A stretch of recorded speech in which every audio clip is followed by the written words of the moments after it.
모두 발언에서 느슨한 연대부터 신당까지 스펙트럼이 다양하다.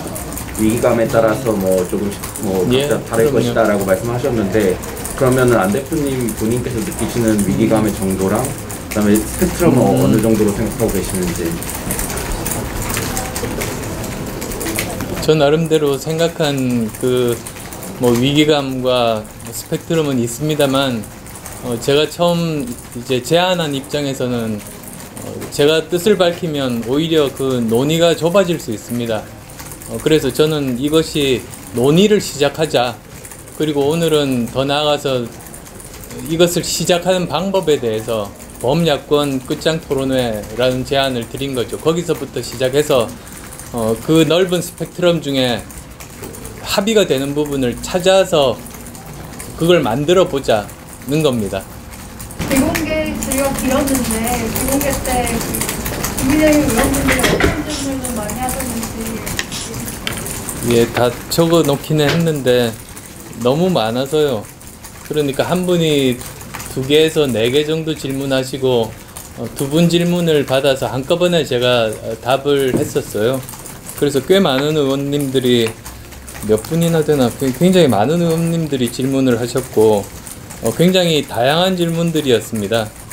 그러니까 우리나라 북한 문제라든지 또는 다른 분야별 질문도 있었고, 그리고 대부분이 혁신 플랫폼에 대한 좀 더 구체적인 질문, 예를 들면 그러면 혁신 플랫폼이 만들어졌을 때 어떤 기준으로 그것이 성공했다고 여길 수 있는가, 이런 질문부터 굉장히 좀 아주 세부적인 부분들 꼼꼼히 물어보셨습니다. 그래서 생각 정리하는 데 도움이 많이 됐습니다. 아까 말씀하신 혁신 플랫폼의 성공 기준, 그러면 안 대표님께서는 어떻게 예, 제가 생각할 때 혁신 플랫폼 성공 기준이라는 게 우선은 여러 가지 과정을 통해서 어떤 형태가 합의가 돼야 되지 않습니까? 그리고 그래서 어떤 합의된 형태를 만들었을 때가 첫 번째이고, 두 번째는 이제 참석하는 사람들이 지금 제1야당뿐만 아니라 중도를 포함해서 현 정부에 반대하는 진보까지도 다 참여할 수 있는 플랫폼이 만들어진다면 그건 성공의 한 요건으로 볼 수 있겠다. 그리고 또 세 번째로는 이것이 단순한 그런 경선할 수 있는 플랫폼이 아니고, 선거만을 위한 플랫폼이 아니고, 선거에서 승리한 이후에 어떤 거를 하겠다는 일종의 비전이나 정책에 대해서도 국민들께 알려드릴 수 있는 플랫폼이 되어야 한다. 그게 성공의 3가지 요건이라는 말씀드렸습니다. 끝장 토론의 구체적인 추진하는 주체나 아니면 이번 마포 포럼에서 혹시 이 제안에 대해서 좀 어떻게 받아들이셨는지. 주체는 제가 어디가 돼도 좋다고 말씀드린 겁니다. 정당이 돼도 좋고, 정당의 정책 연구원이 돼도 좋고, 아니면 여기 마포 포럼을 포함해서 제가 이미 강연을 했었던 미래혁신 포럼이라든지 국민 미래 포럼이라든지 여러 포럼이 있지 않습니까? 거기에서 시작을 하셔도 좋겠다, 그런 말씀을 드렸죠. 아까 연대든 합당이든 어쨌든 마지막 시기는 대선을 위해서 맞춰져 있다고 하셨는데, 그러면 국민의당 차원에서 내년 재보궐선거를 위해서 좀 준비하고 계신 게 있는지, 후보라든지. 우선은 제가 말씀드린 대로 혁신 플랫폼을 만드는 게 저희들 먼저입니다. 그래서 범야권이 참여해서 이제 대선을 향해서 정권 교체를 위해서 여러 시간표대로 움직여가는 중에 서울시장 재보궐선거가 있는 것이죠. 그래서 순서로 따지자면 사실은 우선 그런 끝장 토론부터 시작해서 만들어가는 과정을 보여드리는 것, 그래서 최종적인 형태가 내년 재보궐선거 이전이 될 수도 있고 이후도 될 수도 있겠습니다만, 제가 드리는 말씀이 이것이 단순한 경선하는 플랫폼이 아니기 때문에 그렇게 말씀드린 겁니다. 이 자리에서 오세훈 전 시장님도 모자 원탁 회의를 제안하셨는데 그거랑 비슷한 형태라고 보면 되는지, 그리고 이 회의 참여에 대해서 어떻게 입장이신지. 오 시장님 그 제안은 뭐라고 할까요? 대선 후보 여론조사에서 그 후보로 오르는 사람들의 야권을 걱정하는 모임을 말하는 것 같습니다. 저는 범위가 훨씬 더 넓습니다. 그러니까 저는 지금 뭐 야권뿐만 아니라 현 정부에 대해서 반대하는 진보까지도 다 참여할 수 있는 것, 그리고 그 참여 주체는 대선 후보들만이 아니고 모든 구성원들이 참여하는 것을 말합니다.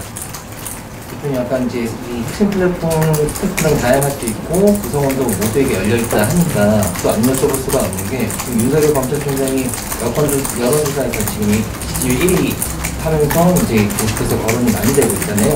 혁신 플랫폼에 있어서 만약 윤석열 검찰총장은 어떤 문제이고 만약 적극적으로 제안이나 아니면 참여 의사를 밝히실 계획이 있으세요? 일단은 이제 본인께서 정치를 하겠다는 결심을 하셔야겠죠.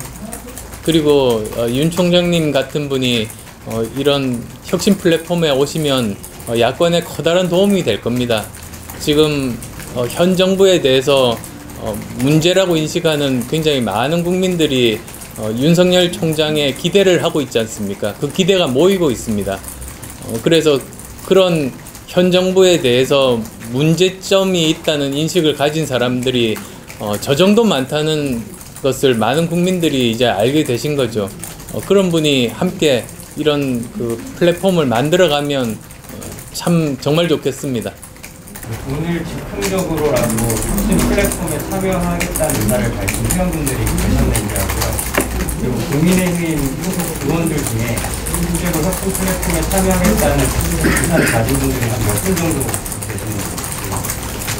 예, 그 말씀드린 대로 혁신 플랫폼을 만드는 데까지 과정이 있습니다. 당장 내일 플랫폼을 만들 수 있는 것이 아니라 먼저 여러 가지 분야에 대해서 서로 끝장 토론을 하고 자기의 의견을 발표하면서 조율하는 그런 과정들이 필요하지 않습니까?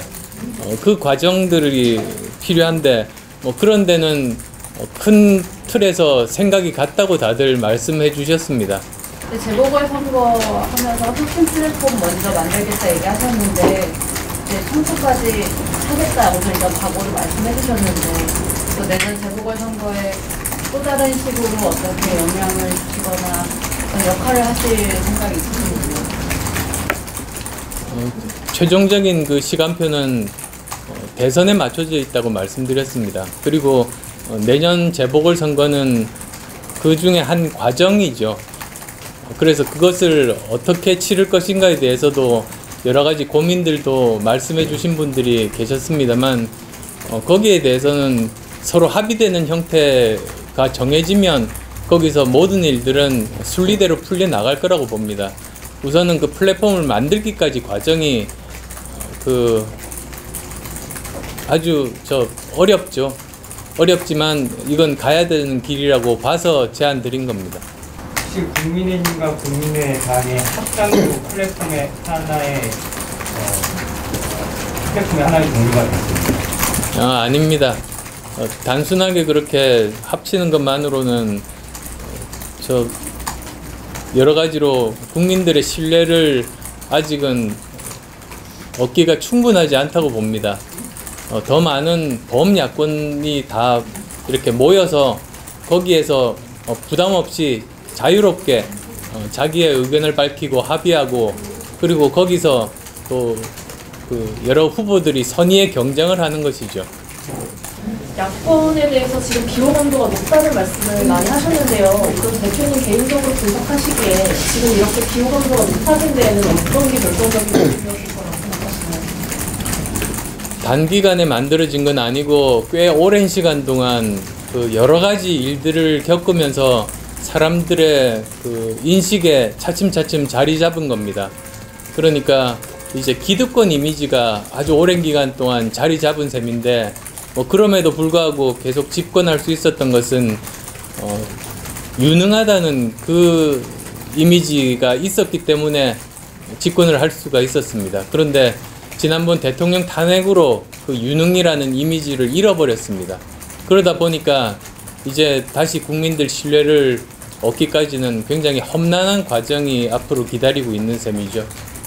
혹시 그 야권에서 얼마 전에 탈당한 그 금태섭 의원도 이 혁신 플랫폼에 참여할 수 있는지, 혹은 실제로 만나서 의사를 타진해 본 적은 있으신지 좀.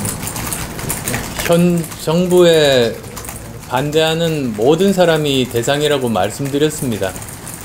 그리고 아직 접촉해 본 적은 없습니다만 이게 어느 정도 본 궤도에 오르고 합리적인 개혁을 바라고 현 정부의 방향에 대해서는 반대하는 진보적인 성향의 사람들이 부담 없이 참여할 수 있는 그런 환경을 만드는 게 우선입니다.